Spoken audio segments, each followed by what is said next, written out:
There's been a major trend in the world of ribs over the last couple of decades towards tapered tubes, towards sports boat style internals, towards convertible bench style furniture instead of jockey seats.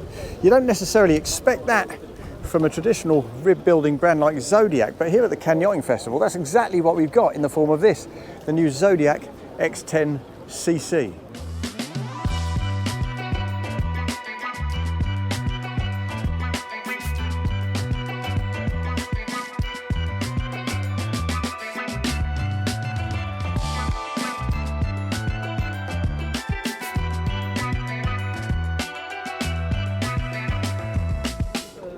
Starting at the aft end, the first and most obvious difference here between the traditional rib and this new X10CC is the nature of the collar.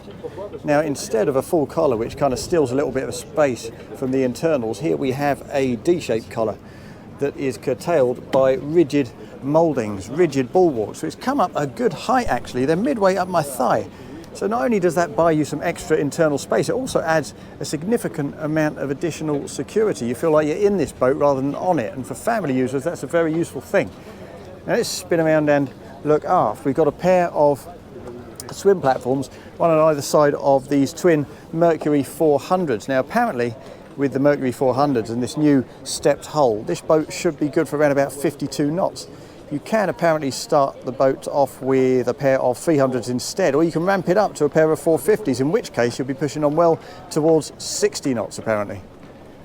Either way, it's the port platform that does most of the work from a recreational perspective.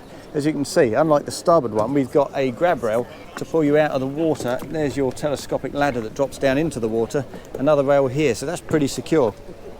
We also got this, your water sports arch. You've got some spaces there for fishing, as well as a little towing point for skiing.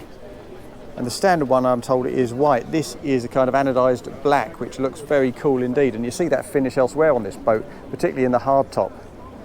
Moving forward, as we begin to make our way into the cockpit, we'll see this. This is a transom shower, and it's quite a useful feature because you'll see later when we pop down into the cabin, the heads compartment is solely a heads compartment and not a wet room, so that is a useful feature if you plan to use this for weekends away. Stepping into the cockpit itself though, well, what we have lining these bulwarks is some spongy kind of fabric, which of course is useful for fishing because you can brace your legs against that without causing yourself any pain. And we also have a playful little ruler there so you can measure your catch. These guardrails are pretty slick too, recessed into the gunnels, so they're not sticking up and out of the way and spoiling the look of the boat. And in terms of the layout back here, well, the cockpit is pretty simple in this show configuration. We've got a forward-facing bench and an aft-facing bench with a table in the middle, essentially a transverse dinette capable of seating 6 people with armrests and nice little contoured backrests, so it's pretty comfortable. Again, very secure feeling. But of course this could be reversed to face forward, and I reckon there's every chance that if you sit in the middle seat of this bench underway, you'll get a decent bit of protection from this structure and those side screens, and potentially even from this big elevated transverse wet bar just ahead of you. In any case, you don't have to spec this cockpit in this way. If you're a fan of fishing, you can replace this aft bench with a big fishing unit with all the gadgets and the bait wells and the other bits and bobs that you need. As for the wet bar itself, well, as I say, it's a lofty, voluminous piece of equipment, but it's not quite as well spec'd as it might be. There are a few gadgets about. We've got these little Fusion speakers built in here to supplement those up in the hardtop. We've also got a colossal subwoofer down there, optional of course, so you can blast out those tunes. There's a good transverse grab rail for making your way from side to side. A couple of cup holders on either side as well, and some storage spaces down below, little drawers. There's also an electrical hookup right here, which is not something I've seen before. But either way, under the lid, we've got a little central sink, a unit on the port side, which is a little bit deeper, a drained trough, so it's ideal for your ice and your beer or your wine. A bit of work surface on the starboard side. Now this, if you choose a hob top, an electric hob, will be exactly the place where you fit that. And moving round towards the helm, well, as you can see, we've got 3 seats, each with individual bolsters. The helm position itself is on the starboard side. There's our Mercury display down on the lower tier and a couple of 12-inch plotters higher up. A handy little trough on top as well with a couple of charging points. Throttle's on the right hand side next to the joystick with skyhook, and again a couple of cup holders. So it's relatively simplistic, not much in the way of switch gear, but of course most switching is done digitally these days in any case.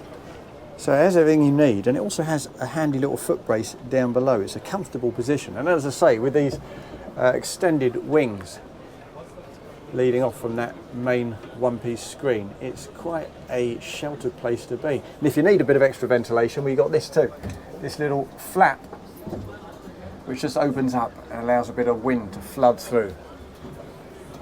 It's really quite a stylish boat too. This hardtop, for instance, the struts for it are kind of oval shaped, and the black finish does look really steely, very cool indeed. As we make our way forwards up this step, I have to say the way they've positioned the grab rails is really effective too. We have this grab rail on our left hand side, leads us forward towards the bow, and when that disappears, your right hand takes over on the gunnels there. Perfectly positioned, as I say, really thoughtful way to do it. And the bow itself isn't just an impressive place in terms of the scale of it, it's also quite impressive in terms of the way it's used. Now, on the front edge of the console we have this seat which is big enough for two. It's very, very decadent indeed. Very comfortable. A couple of cup holders on either side. And even though it's quite elevated, it doesn't actually get in the way of visibility from the helm. It's a fixed seat, but further forward we've got more in the way of convertible furniture. We've got a U-shaped dinette. You can get a table in there so you can seat as many as perhaps 5 people for lunch or dinner. You can sink it into the space and top it with a cushion, so you've got an all-over sun pad. More speakers, more cup holders, more rails, and actually storage is pretty impressive. You've got plenty of storage inside those seat bases, and if I head further aft, there's plenty more storage in this aft bench, and even more generous storage in the forward bench. It's absolutely cavernous under there, and the reason I harp on about this so much when I'm on a rib is because traditionally one of the ways in which ribs fall short is in terms of internal space and in terms of usable storage. So this really does buck that trend in a very positive way.